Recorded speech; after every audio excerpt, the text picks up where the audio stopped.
Pemirsa sekalian dimanapun berada, khususnya mahasiswa kelas saya di program studi akuntansi Universitas Muhammadiyah Yogyakarta yang sedang menempuh mata kuliah Analisis Informasi Akuntansi. Assalamualaikum warahmatullahi wabarakatuh.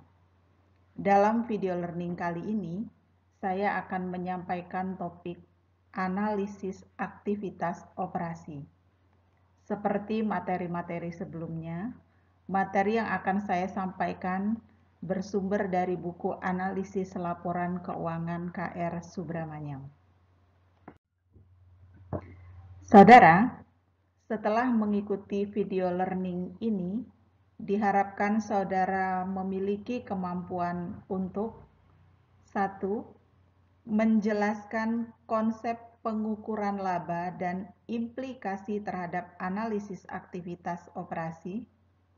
Yang kedua, menjelaskan dan menganalisis dampak pos yang tidak berulang, termasuk pos luar biasa, penghentian segmen usaha, perubahan akuntansi, penghapusan dan beban restrukturisasi. Yang ketiga, menganalisis pengakuan pendapatan dan beban, serta berbagai risikonya terhadap analisis laporan keuangan.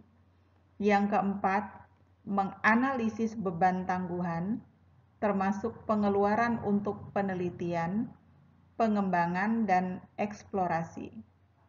Yang kelima, menjelaskan imbalan kerja karyawan dan menganalisis pengungkapan opsi saham karyawan. Yang keenam, menjelaskan dan menginterpretasi beban bunga dan akuntansi untuk pajak penghasilan. Kemudian yang ketujuh, menganalisis dan menginterpretasi data laba per lembar saham. Dan yang terakhir, mendiskusikan perekonomian opsi saham karyawan. Saudara, laba adalah pendapatan dan keuntungan setelah dikurangi beban dan kerugian. Laba merupakan pengukuran aktivitas operasi dan ditentukan menggunakan dasar akuntansi akrual. Laporan laba rugi melaporkan laba neto untuk satu periode waktu beserta komponen laba yang terdiri dari pendapatan, beban, keuntungan, dan kerugian. Saudara, bab ini memberikan perhatian khusus pada pengakuan pendapatan serta pencatatan beban dan biaya utama. Nanti saya akan menerangkan dari aspek yang pertama adalah tentang pengukuran laba, kemudian pos tidak berulang, pengakuan pendapatan, beban tangguhan, imbalan kerja, serta bunga dan pajak.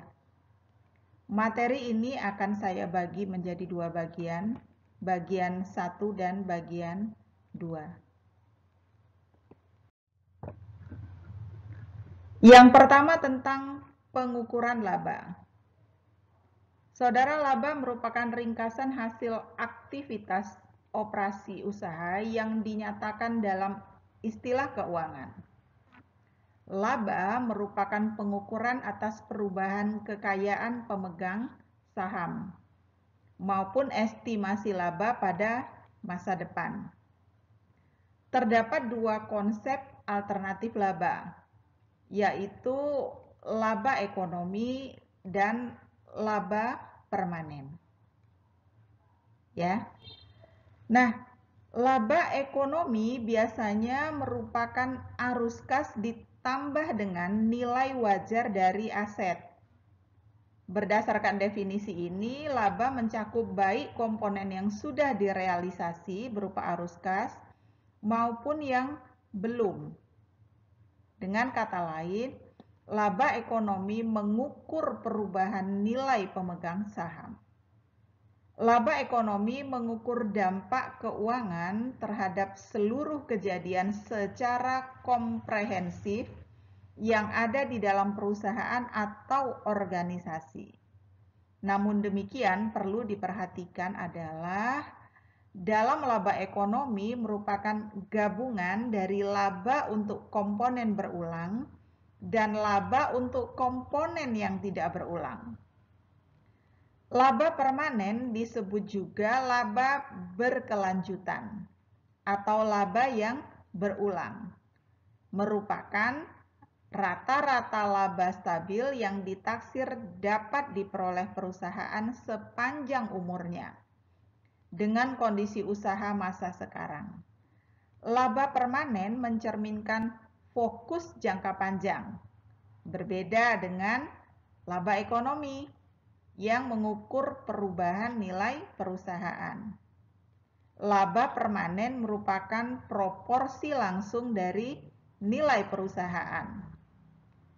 Laba akuntansi secara operasional didefinisikan sebagai perbedaan pendapatan yang direalisasikan dan transaksi yang terjadi selama satu periode dengan biaya yang berkaitan dengan pendapatan tersebut. Laba akuntansi dapat divisualisasikan menjadi 3 komponen. Ya. Jadi komponen permanen atau berulang, komponen sementara, dan komponen yang tidak relevan terhadap nilai. Nah, di sini tugas analis itu menentukan dan mengidentifikasi komponen permanen dari laba yang dilaporkan. Ya. Untuk pengukuran laba akuntansi, pendapatan dan keuntungan serta beban dan kerugian merupakan 2 komponen dari laba akuntansi. Jadi kalau pendapatan merupakan arus kas masuk yang diperoleh yang berasal dari aktivitas bisnis perusahaan yang masih berlangsung, kalau keuntungan atau gain, arus kas masuk yang diperoleh atau akan diperoleh yang berasal dari transaksi dan peristiwa yang tidak berhubungan dengan aktivitas bisnis yang masih berlangsung. Ya. Kemudian beban, ya.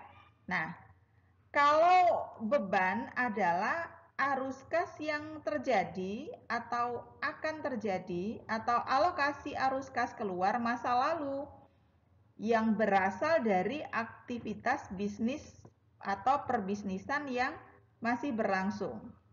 Sedangkan kerugian merupakan penurunan aset bersih perusahaan yang berasal dari aktivitas sampingan atau insidentil suatu perusahaan. Nah, penangguhan biaya atau alokasi beberapa periode.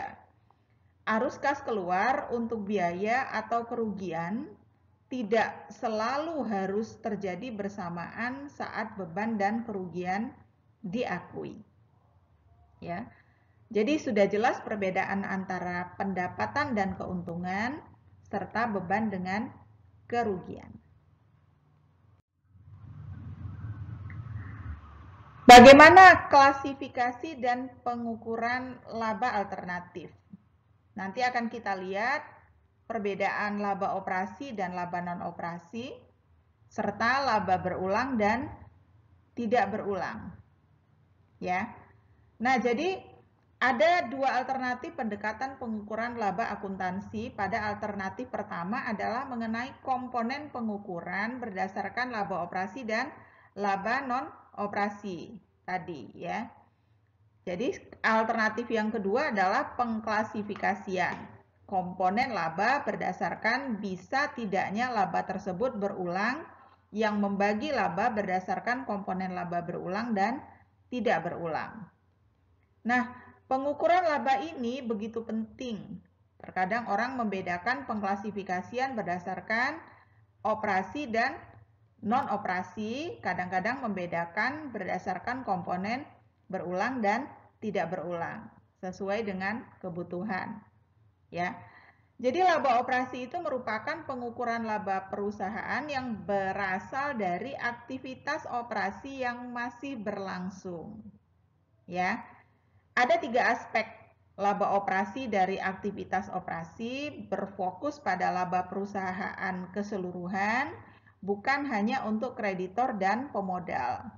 Hanya berkaitan dengan aktivitas usaha yang masih berlangsung. Ya.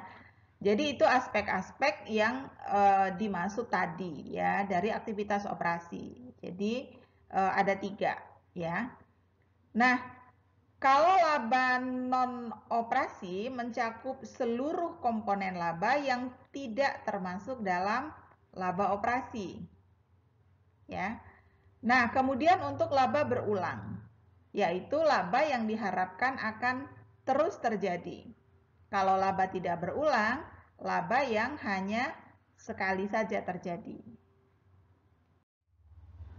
Kita lihat pengukuran laba akuntansi alternatif.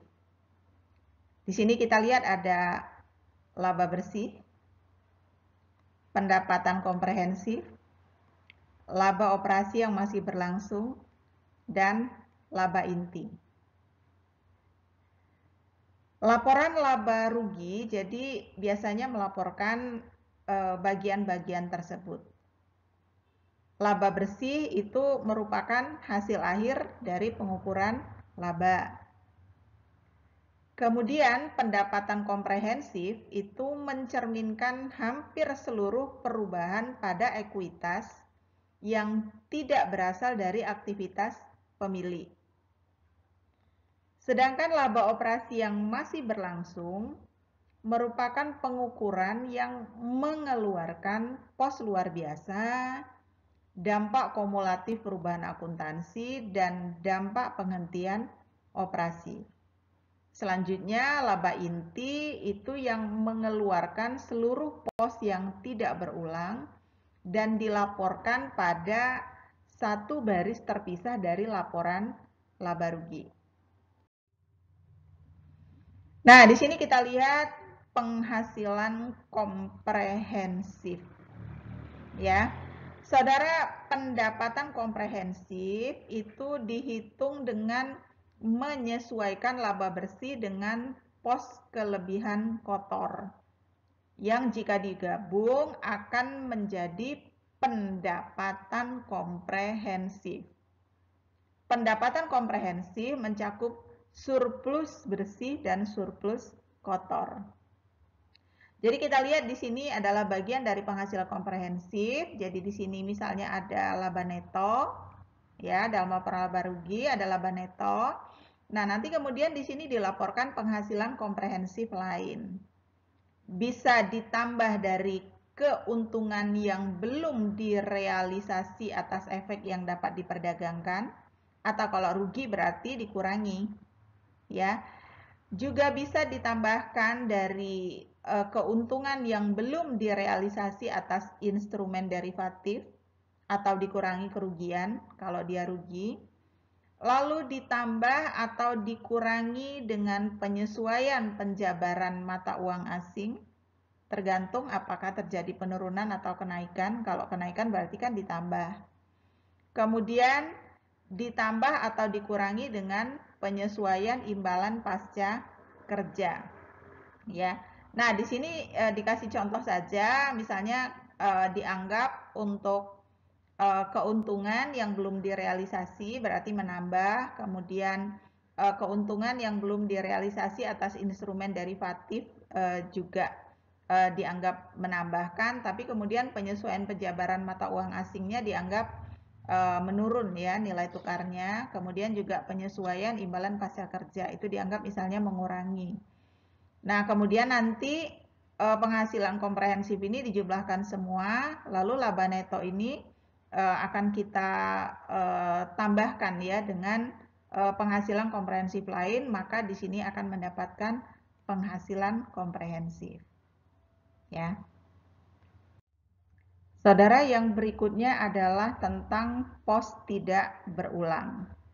Di sini kita lihat pos tidak berulang terdiri dari pos luar biasa, operasi dihentikan, perubahan akuntansi, dan pos khusus. Akan kita bahas satu persatu di slide-slide berikutnya. Saudara, bagian pertama dari pos tidak berulang adalah pos luar biasa. Ya, pos luar biasa dibedakan berdasarkan sifatnya yang tidak biasa atau tidak lazim dan jarang terjadi. Sebagian besar pos luar biasa berupa keuntungan dan kerugian dari utang pensiun dini. Pos luar biasa diklasifikasikan secara terpisah dalam laporan laba rugi. Oleh karena kriteria yang ketat untuk klasifikasi, pos luar biasa dianggap tidak umum. Ya, proporsi antara pos luar biasa bisa negatif, bisa juga positif. Apa saja yang termasuk dalam pos luar biasa? Di sini kita lihat bisa jadi keuntungan atau kerugian akibat penghapusan piutang lebih awal. Kemudian keuntungan atau kerugian akibat pelepasan segmen bisnis. Kemudian keuntungan atau kerugian dari penjualan atau penghapusan aset tetap. Kemudian dampak penghentian kerja termasuk atas pesaing dan pemasok utama. Lalu penyesuaian akrual atas kontrak jangka panjang. Nah, bicara tentang proporsi, biasanya pos luar biasa ini umumnya kurang dari 5% sampai 12,4% berdasarkan pengalaman. Kemudian biasanya memiliki nilai kurang dari 5% atas penjualan. Lalu pos luar biasa ini antara positif dan negatifnya itu biasanya hampir sama. Ya. Nah, kemudian bagaimana analisis pos luar biasa ini? Jadi pos luar biasa ini kan memiliki sifat tidak berulang. Oleh karena itu, seorang analis tidak memasukkan pos luar biasa ketika menghitung laba berulang.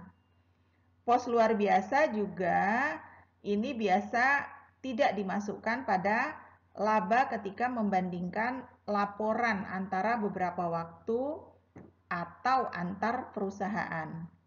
Ya, misalnya saat melakukan analisis komprehensif itu kan membandingkan antar waktu atau membandingkan antar perusahaan.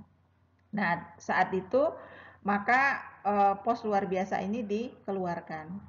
Ya, karena kalau kita membandingkan misalnya tahun pertama tidak ada, kemudian tahun kedua ada, nah itu kan nanti bisa tidak valid ya hasilnya. Ya. Namun meskipun pos luar biasa ini sifatnya sementara, tapi komponen ini menghasilkan biaya atau manfaat kan bagi perusahaan. Ya. Jadi secara keseluruhan dia bermanfaat bagi perusahaan. Oleh karena itu, analis harusnya memasukkan seluruh jumlah pos luar biasa saat menghitung laba ekonomi. Ya. Nah, selanjutnya kita lihat untuk operasi dihentikan. Ya. Jadi keuntungan atau kerugian dari operasi yang dihentikan itu dilaporkan secara terpisah setelah dikurangi pajak. Ya. Dilaporkan dalam dua kategori. Laba rugi operasi dari operasi yang dihentikan sampai tanggal pengukuran dan keuntungan dan kerugian pada pelepasan. Ya. Perusahaan kadang-kadang menghapus keseluruhan divisi atau lini produk. Saat penghapusan ini berkaitan dengan komponen bisnis terpisah yang dapat diidentifikasi. Selanjutnya akan disebut operasi dihentikan. Ya. Operasi dihentikan secara terpisah dilaporkan pada laporan laba rugi dan laporan posisi keuangan. Nah, untuk memenuhi syarat sebagai operasi dihentikan dalam aturan akuntansi terkini, operasi dan arus kas dari komponen bisnis yang divestasi harus dapat dibedakan dengan jelas dari entitas lain. Ya. Komponen tersebut dapat berupa sebuah segmen bisnis, unit pelaporan, entitas anak konsolidasian, atau bahkan sekelompok aset yang diidentifikasi terpisah. Ya. Nah, suatu pertimbangan akan dilibatkan biasanya dalam menentukan apa saja yang membentuk komponen dihentikan karena adanya ketergantungan pada sifat dan skala bisnis perusahaan. Apa yang menentukan operasi dihentikan untuk perusahaan itu bisa jadi tidak berlaku di perusahaan lain. Ya.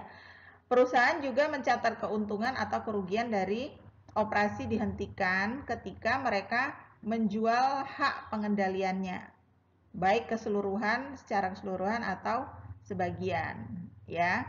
Jadi kalau misalnya ada yang dijual keseluruhan atau sebagian kepada entitas anak konsolidasian, maka harus dicatat, ya, apabila ada keuntungan atau kerugian.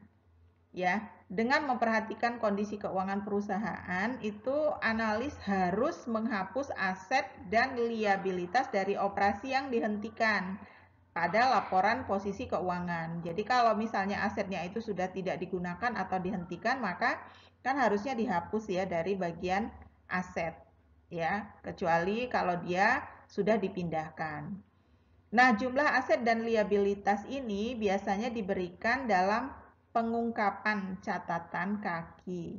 Jadi dijelaskan ya. Namun keuntungan atau kerugian kumulatif dari operasi dihentikan itu harusnya tidak dipindahkan dari ekuitas. Jadi tetap ada di bagian ekuitas. Yang ketiga adalah tentang perubahan akuntansi. Saudara, perusahaan dapat mengubah metode akuntansi dan asumsi yang mendasari laporan keuangan karena beberapa alasan. Ya, kadang-kadang metode akuntansi diubah karena adanya standar akuntansi yang baru. Pada saat yang lain, metode akuntansi atau asumsi itu diubah untuk mencerminkan perubahan aktivitas atau kondisi bisnis yang lebih baik tentunya. Ya.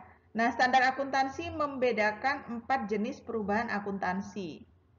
Jadi, boleh jadi ada berupa perubahan prinsip akuntansi, boleh jadi perubahan estimasi akuntansi, perubahan entitas laporan, dan koreksi kesalahan. Ya.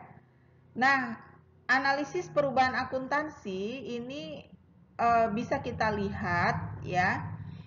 Kondisi keuangan perusahaan itu tidak dipengaruhi oleh perubahan akuntansi. Ya. Perubahan tersebut mencerminkan dasar ekonomi yang lebih baik. Lalu analis harus waspada jika ada manajemen laba.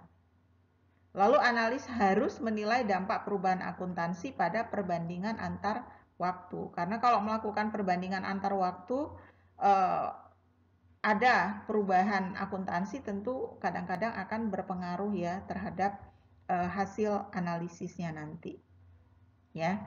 Nah, kemudian analis mungkin akan mengevaluasi dampak perubahan akuntansi pada laba ekonomi dan laba permanen. Itu yang akan dilakukan oleh seorang analis. Ya. Jadi koreksi kesalahan perubahan prinsip akuntansi terjadi ketika suatu perusahaan itu berpindah dari satu prinsip akuntansi yang berterima umum ke suatu prinsip akuntansi berterima umum lainnya. Ya. Istilah prinsip akuntansi mengacu pada standar dan praktik akuntansi yang digunakan serta metode penerapannya. Jadi satu contoh dari perubahan prinsip akuntansi misalnya adalah perubahan metode penyusutan, ya kan metode penyusutan itu ada beberapa macam ya. Misalnya ada perubahan metode penyusutan dari garis lurus menjadi yang dipercepat ya atau metode yang selain garis lurus, maka itu merupakan salah satu contoh perubahan yang perlu dianalisis. Ya. Bagaimana dengan analisis perubahan akuntansi ya? Jadi perubahan akuntansi itu kadang-kadang sifatnya semacam kayak kosmetik gitu ya dalam tanda kutip. Jadi dia tidak menghasilkan konsekuensi arus kas baik sekarang maupun masa depan. Hal ini berarti kondisi keuangan perusahaan itu tidak dipengaruhi oleh perubahan akuntansi.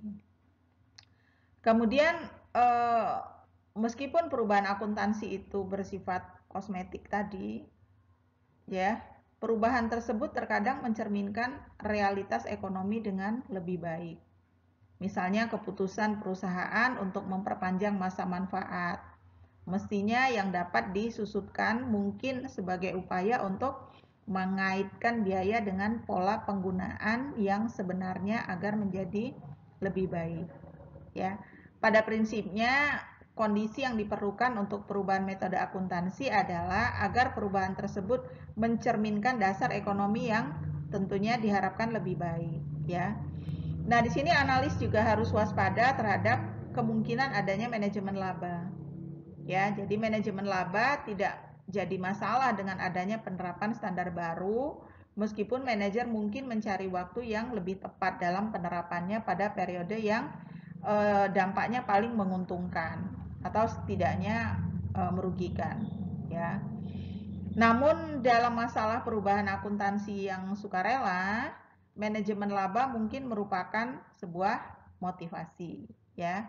Nah, seorang analis harus menilai dampak perubahan akuntansi pada perbandingan antar waktu, ya. Jadi penting bagi analis untuk membandingkan apple to apple istilahnya, ya. Artinya analis itu memastikan agar setiap perbandingan khususnya yang sifatnya antar waktu tadi dilakukan dengan seperangkat aturan akuntansi yang konsisten, ya. Nah, perbandingan tersebut dimungkinkan dengan aturan akuntansi yang terbaru, ya. Jadi setidaknya untuk tahun-tahun yang dilaporkan dalam laporan keuangan terakhir. Analis mungkin akan mengevaluasi dampak perubahan akuntansi pada laba ekonomi dan laba permanen, ya. Untuk mengestimasi laba permanen, analis dapat menggunakan angka yang dilaporkan dengan metode baru dan mengabaikan dampak kumulatif kalau ada. Nah, untuk mengestimasi laba ekonomi periode berjalan, analis dapat memasukkan dampak periode berjalan dan dampak kumulatifnya. Ya, itu kira-kira yang perlu dicatat oleh analis ketika terjadi perubahan akuntansi dalam perusahaan. Lalu pos khusus. Jadi pos khusus ini mengacu pada transaksi dan peristiwa yang tidak biasa dan tidak sering terjadi tetapi bukan keduanya. Ya. Pos ini biasanya dilaporkan dalam pos terpisah pada laporan laba rugi sebagai bagian laba dari operasi dilanjutkan. Seringkali pos khusus merupakan pos non-rutin yang tidak memenuhi kriteria klasifikasi pos luar biasa. Ya, jadi kan tadi ada pos luar biasa, ada pos khusus, ya, beda antara pos luar biasa dengan pos khusus. Nah, pos khusus ini memiliki dua tipe. Jadi ada penurunan nilai aset atau penghapusan, juga ada beban restrukturisasi. Nah, sekarang untuk penurunan nilai aset. Jadi penurunan nilai aset, ya, itu harus dibedakan baik dari restrukturisasi maupun pelepasan segmen. Kedua hal ini berbeda, ya. Jadi baik dari segi perlakuan akuntansi maupun implikasi ekonominya, ya. Nah, pelepasan segmen usaha diperlakukan sebagai penghentian operasi yang telah dibahas, ya, sebelumnya. Sementara penurunan nilai aset dicatat pada pos khusus, ya. Apa sih yang menyebabkan terjadinya penurunan nilai aset? Di sini kita lihat misalnya penurunan nilai pasar, ya, apabila terjadi penurunan nilai pasar aset. Kemudian terjadi penurunan permintaan pasar atas produk aset tersebut. Lalu untuk teknologi yang sudah ketinggalan zaman. Kemudian untuk perubahan strategi usaha perusahaan. Ya, jadi kalau misalnya ada teknologi itu sudah ketinggalan zaman dan relatif tidak digunakan atau manfaatnya kecil, tentu akan menjadi penyebab dari turunnya nilai aset. Saudara, bagian kedua dari pos khusus adalah beban restrukturisasi. Jadi restrukturisasi kan tentunya akan menimbulkan beban, ya. Unit bisnis yang didivestasi sering dijual merugi. Pemutusan hubungan kerja menuntut kompensasi. Kemudian penghapusan aset tetap dan persediaan juga akan menyebabkan kerugian. Sewa dengan pembelian yang terlalu mahal, serta investasi baru dan perbaikan yang harus dibayar. Ya. Perusahaan biasanya membuat provisi atau penyisihan untuk biaya program restrukturisasi ini, termasuk diantaranya akrual uang pesangon dan akrual penurunan aset. Ya. Nah, provisi ini dibuat melalui beban restrukturisasi yang secara keseluruhan dibebankan ke laporan laba rugi tahun berjalan sebagai pos khusus. Ya, nah, biaya program restrukturisasi terkadang dimasukkan dalam beberapa pos dalam laporan laba rugi, termasuk beban pokok penjualan dan beban penjualan serta administrasi umum. Ya. Nah, saudara, pentingnya pos khusus timbul karena frekuensi dan dampaknya terhadap laba neto periode lalu, saat ini dan masa depan. Ya. Jadi di sini kita lihat bahwa beban restrukturisasi ini biasanya berhubungan dengan perubahan besar dalam usaha dan strategi perusahaan. Umumnya diikuti dengan reorganisasi besar-besaran. Ya. Nah, disinilah untuk analisis pos khusus kita lihat bahwa penggunaan estimasi itu menciptakan adanya peluang untuk melakukan manajemen laba. Ya. Tantangan lain adalah pemahaman dasar ekonomi suatu pos khusus, khususnya yang berhubungan dengan beban restrukturisasi. Ya, arti penting pos khusus ini timbul karena frekuensi dan dampaknya terhadap laba bersih periode sebelumnya, saat ini, dan yang akan datang. Saudara, demikian yang saya sampaikan pada bagian pertama ini. Nanti akan saya lanjutkan untuk bagian kedua. Demikian, semoga bermanfaat. Wassalamualaikum warahmatullahi wabarakatuh.